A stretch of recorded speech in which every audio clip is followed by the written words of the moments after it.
साहब की तरफ से इनकी उस बात को कंडेम करता हूँ और हमें बिल्कुल भी नहीं चाहिए। आप जम्मू कश्मीर को एक रखना चाहते हैं और जम्मू और कश्मीर एक रहेगा।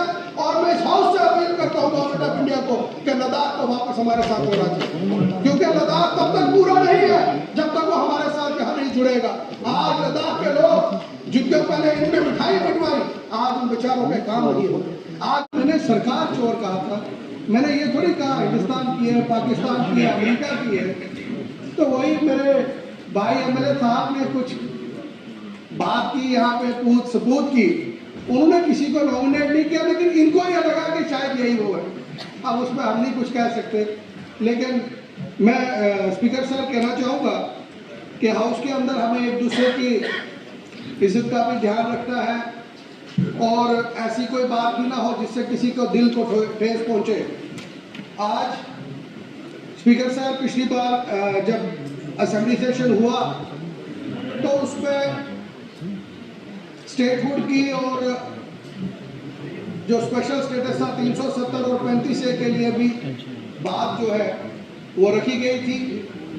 और मैं समझ सकता हूं कि इस पिछले 1-1.5 साल में इस हुकूमत में खास करके ऑनरेबल चीफ मिनिस्टर साहब ने बहुत सी मुश्किलात के बावजूद इस रियासत में जो काम हुआ वो काबिल तारीफ है। और स्पीकर साहब मैं बताना चाहूँगा 10 साल के गैप के बाद पिछले 10 सालों से जो डेवलपमेंट का दौर इस रियासत में रुक गया था, इस रियासत में जो लोगों की मुश्किलात और लोगों के मुताबिक प्लान नहीं बन रहे थे, 10 साल के बाद ऑनरेबल चीफ मिनिस्टर साहब ने और पहली बार जम्मू कश्मीर में हुआ कि प्री बजट मीटिंग्स ली गई जिसमें उन्होंने स्टेक होल्डर्स को भी पूछा और लेजिस्लेटर्स को भी जो है अपने दफ्तर में बुला के उनकी राय ली। मैं ये समझता हूँ कि हिंदुस्तान की जमहूरियत में और जम्मू कश्मीर के अंदर पहली बार ये हुआ है। उसके लिए मैं ऑनरेबल चीफ मिनिस्टर साहब को मुबारकबाद दूंगा कि ये बहुत बड़ा ऐतिहासिक यहाँ पर बात की। यहाँ मेरे जो हमारे अपोजिशन के साथी है खासकर बीजेपी के मेंबर, उन्होंने एक बात यहाँ पे की, सेंट्रल लॉ कॉलेज की जो बात की इन्होंने कि यूनिवर्सिटी होनी चाहिए, इन्होंने कहा जम्मू में होनी चाहिए। लेकिन मैं स्पीकर साहब यहाँ पे एक बात कहना चाहूँगा, क्या ये वो सेंट्रल यूनिवर्सिटी जम्मू ला के, जम्मू का मतलब ये शायद समझते हैं जम्मू, साबा और कठुआ, लेकिन इनको भूल जाता है, इनको ये भूल जाता है कि जब ये बात जम्मू की बात करते हैं तो आपको पीर पंजाब भूल जाता है, आपको चुनाव में भूल जाती है, आपसे यहाँ पे बात करते हैं। मैं आज हाउस में कहना चाहता हूँ, मैं ऑनरेबल चीफ मिनिस्टर साहब को मुबारकबाद देता हूँ। जब फ्लड आया ऑनरेबल चीफ मिनिस्टर साहब ने ये नहीं देखा कि इस कॉन्स्टिट्यूंसी का मेंबर बीजेपी का है, इस कॉन्स्टिट्यूंसी का मेंबर किसी और पार्टी का है। वो जम्मू के अंदर आए और एक कॉन्स्टिट्यूंसी के अंदर उन्होंने जाकर देखा कि किस जगह मुश्किलात है, किस जगह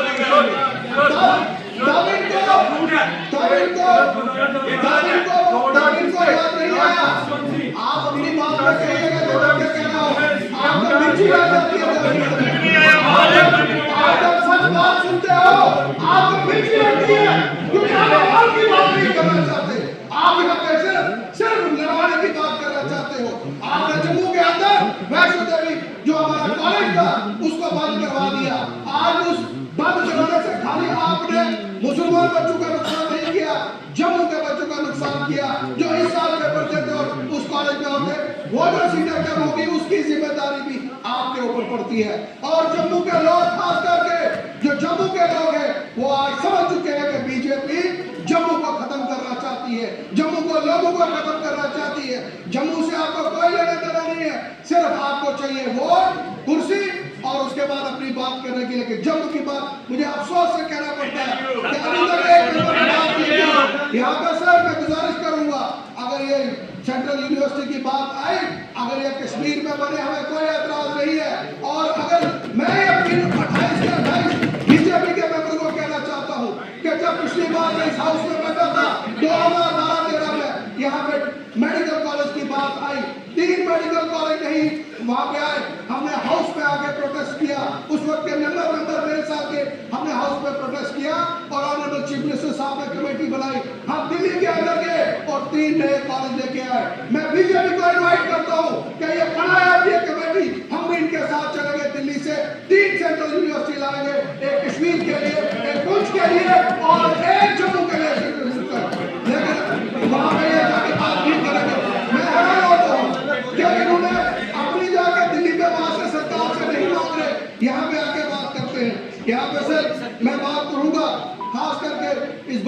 द्वारा मैं बात करना चाहूँगा कि जब भी बजट आपका ये बने, मेरी एक तो सजेशन है कि खास करके बॉर्डर इलाके के लिए मखसूस फंड रखे जाए ताकि जब मुश्किल आती है उसकी बात होती है। मैं स्पीकर सर यहाँ पे कहना चाहूँगा, पिछली बार ऑपरेशन सिंदूर हुआ और उससे पहले सर्जिकल स्ट्राइक ऑपरेशन हुआ। मुझे बड़ा अफसोस से कहना पड़ता है कि दिल्ली के अंदर जो बीजेपी सरकार बैठी है, इन्होंने हमारे इलाके के लिए इस वक्त तक बंकर्स की सेक्शन नहीं वहां पे भेजी। ये रोज अपने बयान में कहते हैं हम पाकिस्तान से लड़ेंगे, हम उससे लड़ेंगे, लेकिन लड़ने के पहले लोगों की तैयारी तो करें। आप तो सीने तो दूर है। मैं इस हाउस से अपील करना चाहता हूँ गवर्नमेंट ऑफ इंडिया से कि हमारे आर्मी के जवानों के लिए बंकर बनाने जाए ताकि बॉर्डर के ऊपर हमारे जवान जो है वो शहीद ना हो। उसके बारे में ये बात नहीं करते हैं, सिर्फ सियासत की बात करते हैं। आप बताइए ऑपरेशन सिंदूर के अंदर 18 आदमी जो है हमारे शहीद हुए, वहां पे बहुत से प्रॉपर्टीज को नुकसान हुआ, लेकिन इस वक्त तक कोई बंकर नहीं आया। हाँ अलबत्ता 2 बंकर वहां पे आए जो गवर्नमेंट ऑफ इंडिया से सैंक्शन होके, एक डीसी ऑफिस के अंदर और एक डाक बंगले के अंदर, ताकि कोई इनका वीआईपी वहां पे आया हो और हालात खराब हो जाए, वो बंकर में जाके छुप सके। मैं आपसे स्पीकर सर अपील करना चाहता हूं कि इस बजट के अंदर एक प्रोविजन रखा जाए कि बॉर्डर के अंदर जो है वो बंकर बनाया जाए और हमारे लोगों की जो है मुश्किलात वहां पे हल हो। मैं सर बात करना चाहूंगा, यहाँ पे हमारे हाईवे की बात है। मैं सर ऑनरेबल चीफ मिनिस्टर साहब का शुक्रिया अदा करता हूँ कि जब वो कुछ के अंदर 2 मीटिंग उन्होंने ली, वहां से बाई रोड यहाँ पे आए और उसके बाद 2 टनल हमारी खुल गई। मैं स्पीकर सर आपको बताना चाहूंगा कि ये जो हमारा पुंछ रजौरी का रोड है, दूसरा हमारा पुंछ से श्रीनगर का रोड है और अब तीसरे रोड की भी जो है मंजूरी हुई है, जिसके लिए मैं ऑनरेबल चीफ मिनिस्टर साहब को मुबारकबाद देता हूँ। हमारे ये रोड जल्द से जल्द जो है इनको सर ठीक किया जाए, इनके ऊपर काम तेज किया जाए। मैं तो जब से मैं होश मैंने संभाला है, मैंने देखा है कि इस सड़क का काम लगा हुआ है, इस सड़क पे चल रहे।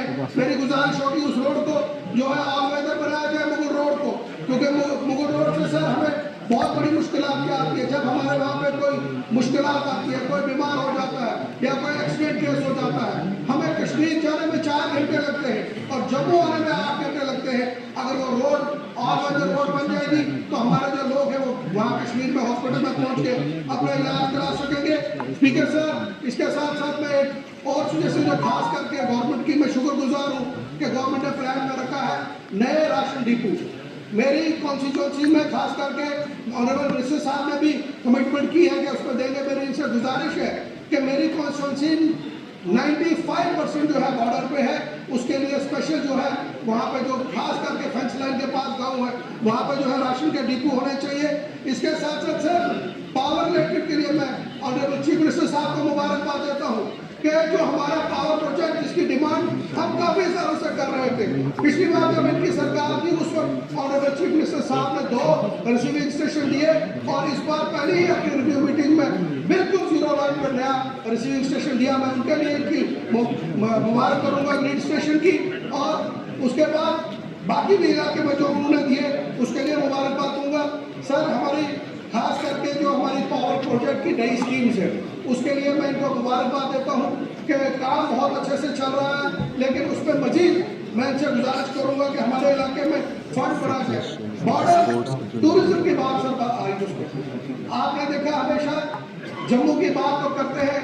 मैं खुश होता अगर कहीं ये कहते जम्मू में टूरिज्म नहीं आया, अगर ये जोड़ देते कि पुंछ रजौरी जम्मू में नहीं आया तो मैं भी आज खुश होता। बात कहता यहाँ पे कि बीजेपी ने भी आज जम्मू की बात की, लेकिन बड़े अफसोस से कहना पड़ता है कि बीजेपी की बात सिर्फ और सिर्फ यहाँ से चले जाएंगे तो अखनूर से पहले पुल तक और यहाँ से जाएंगे लखनपुर तक और उधमपुर से पहले ये खत्म कर देते हैं। बड़ा अफसोस होता है। और इन्होंने बात की कि कुछ एमएलए ने कहा कि हमें जम्मू को अलग रियासत बनाया जाए। किस जम्मू की आप बात कर रहे हैं? आप क्या 3 डिस्ट्रिक्ट्स का जम्मू बनाना चाहते हो? मैं आज अपने पीर पंजाब की तरफ से इनकी उस बात को कंडेम करता हूं और हमें बिल्कुल भी नहीं चाहिए। आप जम्मू कश्मीर को एक रखना चाहते हैं और जम्मू और कश्मीर एक रहेगा। और मैं इस हाउस से अपील करता हूँ गवर्नमेंट ऑफ इंडिया को कि लद्दाख को वापस हमारे साथ होना चाहिए, क्योंकि लद्दाख तब तक पूरा नहीं है जब तक वो हमारे साथ यहाँ नहीं जुड़ेगा। आज लद्दाख के लोग जिनके पहले इनमें मिठाई बंटवाई, आज उन बेचारों के काम नहीं हो, आज मुश्किलात पे हल नहीं हो, आज उनको वहाँ कोई देखने वाला नहीं है। मैं सर इसके साथ साथ मैं हेल्थ मिनिस्टर साहब का भी शुक्रिया अदा करता हूँ। इन्होंने काफ़ी डॉक्टर्स हमारे इलाके में भेजे, बॉर्डर इलाके में, लेकिन सर हमें और बॉर्डर एरिया में जो है इंफ्रास्ट्रक्चर की बात मैंने कही। सर हमें मैंने इनसे पहले भी रिक्वेस्ट की है, मैं आज ऑनरेबल सीएम साहब से गुजारिश करूंगा 2 बुलेट प्रूफ एम्बुलेंसेज हमारे इलाके में रखी जाए, क्योंकि पिछली बार जो ऑपरेशन सिंदूर हुआ हमें सीआरपीएफ का और पुलिस के बंकर लेने पड़े, जिसमें हमने लोगों को शिफ्ट किया। उसके लिए मेरी गुजारिश है, साथ साथ मेरी इनसे गुजारिश होगी कि पुंछ का जो डिग्री कॉलेज है वो रियासत के साथ पहले 4 डिग्री कॉलेजों में पुंछ का कॉलेज है। आज पॉपुलेशन बढ़ चुकी है, हमें पुंछ के लिए एक वुमेन कॉलेज जो है वहाँ पर चाहिए, ताकि पुंछ के बच्चों की जो है जरूरत पूरी हो। और सर आप अगर स्पोर्ट्स की बात करें तो पुंछ के बच्चे स्पोर्ट्स में बड़े ही जो है बेस्ट प्लेयर्स हैं। मेरी गुजारिश है इस हुकूमत से कि हमें नए 2 स्टेडियम दिए जाए और हमारा पुंछ का जो स्टेडियम ग्राउंड है उसको 24/7 लाइटिंग सिस्टम करके उसको बेहतरीन स्टेडियम बनाया जाए। इसके साथ साथ सर हमारे जो मजदूर हैं, वैसे सबसे बड़ी बात मैं कहूँगा, इस वक्त जम्मू कश्मीर के काफ़ी लोग जो हैं जो जम्मू कश्मीर के बाहर वहाँ पे जाके मजदूरी कर रहे हैं, कुछ बच्चे पढ़ रहे हैं। मेरी गुजारिश है अपनी सरकार के एक स्पेशल मैं कहूँगा एक ऑफिस एक सेल बनाया जाए, जो बच्चे यहाँ से जाएं, जो मजदूर यहाँ से जाएं, उनकी रजिस्ट्रेशन हो। और ये जो यहाँ से नफरत का बीज फैलाते हैं जम्मू को अलग, कश्मीर को अलग, और पूरी रियासत में जहाँ इनकी हुकूमत है वहाँ पे हमारे लोगों को टारगेट किया जाता है। मेरी उनकी प्रोटेक्शन के लिए मैं गुजारिश करूंगा कि उनके लिए प्रोटेक्शन की जाए।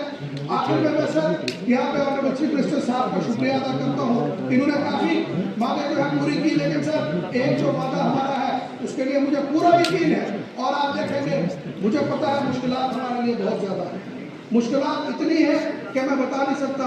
और ये इनकी हिम्मत है कि किस तरीके से, क्योंकि जो पहले चीफ मिनिस्टर रह चुका हो एक फुल फ्लैग स्टेट में आज वो परेशानी पे मुश्किलात देख रहा है। लेकिन मुबारकबाद देता हूँ सीएम साहब को कि इन्होंने इतना बेहतरीन काम किया। आज जम्मू कश्मीर के लोग इस हुकूमत पे 100% खुश है। और लेकिन मैं चाहूँगा कि जो हमारे डेली वेजर्स हैं, एनवाईसी के, पीएचई के, पावर के, स्पोर्ट्स में जो है रेलवे तालीम और हेल्थ के अंदर, उनको जितनी जल्द से जल्द हो सके हम करेंगे। मुश्किलात जरूर है, लेकिन मैं कहना चाहूँगा इस हुकूमत को, खासकर साहब को, अल्लाह आपके साथ है और इंशाल्लाह हमारी कामयाबी होगी। वो दिन जरूर आप देखेंगे जिस दिन अपोजिशन के लोग जो है यहाँ से जब हम जानना चाहते हैं कौन से डाइट डिस्ट्रिक्ट, एक मैडम ने बोला था डाइट डिस्ट्रिक्ट, उसको पता चल गया कि डाइट डिस्ट्रिक्ट की कानून क्या है, दिखा दिया कि डाइट डिस्ट्रिक्ट है। ये जब अपनी वहां बढ़ते हो, आप बढ़ने की कोशिश करते हो, आप गलत तरीके से सिखा रहे हो, तो डाइट की आज जो ताकत है ना, वो ताकत आज दिख गई है आपको। आप बात कीजिए, जम्मू कश्मीर एक है, कोई डाइट डिस्ट्रिक्ट नहीं है, और डाइट डिस्ट्रिक्ट का जो काम है ना, इससे चल रहा है डाइट डिस्ट्रिक्ट आज के डेट में, और चलाएंगे आगे भी।